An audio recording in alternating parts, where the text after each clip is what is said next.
Hello বন্ধুরা, তোমরা সবাই কেমন আছো? আশা করি ভালো আছো। একটা নতুন ব্লগ শুরু করলাম সকালের বৃষ্টি দিয়ে।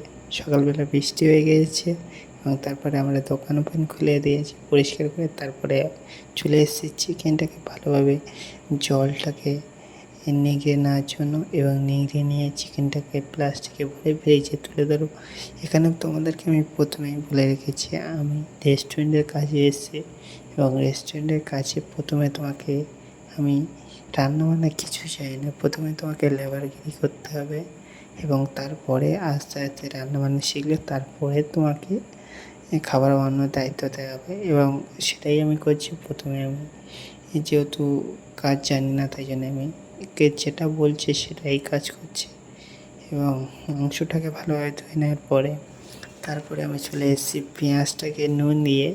এটা হচ্ছে তোমাদেরকে বলে রাখি, মোমোর হচ্ছে স্পেশাল যেটাকে বলে মশলা।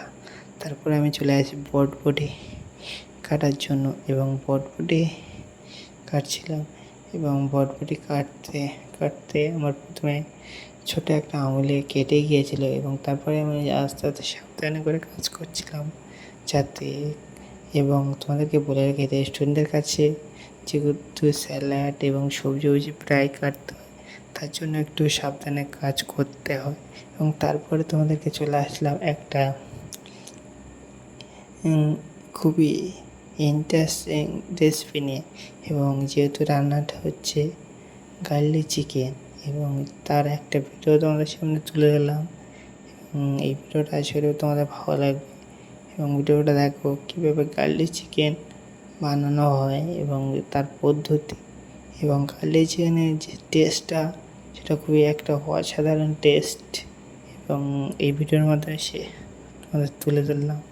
এবং যেহেতু আমি রেস্টুরেন্টের কাজে এসেছি এবং প্রতিনিয়ত তোমরা রেস্টুরেন্টের কিছু না কিছু ভিডিও দেখতে পারবে, ঠিক আছে?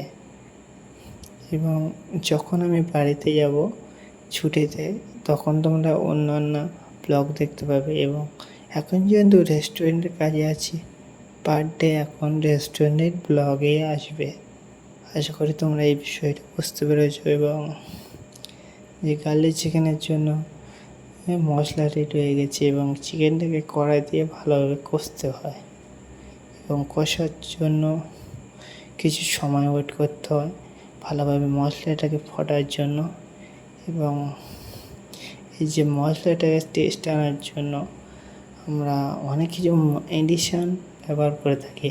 এখানে তোমাদেরকে আমি প্রথমেই বলে রাখি, আমি সব মেডিসিনের নাম জানি না, যেহেতু ভিডিওর মাধ্যমে তোমাদের তুলে দিলাম। তোমরা যদি জানো তাহলে কমেন্টে অবশ্যই বলবেন, আর তোমাদের ভিডিওটা কেমন লেগেছে সেটাও কমেন্টে বলবেন। এবং গার্লিক চিকেন বানানোর জন্য প্রায় মশলা রেডি হয়ে গেছে এবং চিকেনটাকে দিয়ে রেখেছি। এই যে আমি এখন খাবার পুরো বানানো হয়ে গেলে ফুডটাকে প্যাক করে ভালোভাবে সিল করে এবং স্ট্যাম্প মেরে তারপরে খাবারটাকে আমি স্যারদের কাছে পার্সেল করে দিই। এবং যেহেতু আমাদের কোথাও যেতে হয় না, এখানে জোম্যাটো বয় আসে, তাদের কাছে আমরা তুলে দিই এবং তারা গিয়ে ডেলিভারি করে দিয়ে আসে। আশা করি ভিডিওটা তোমাদের ভালো লেগেছে।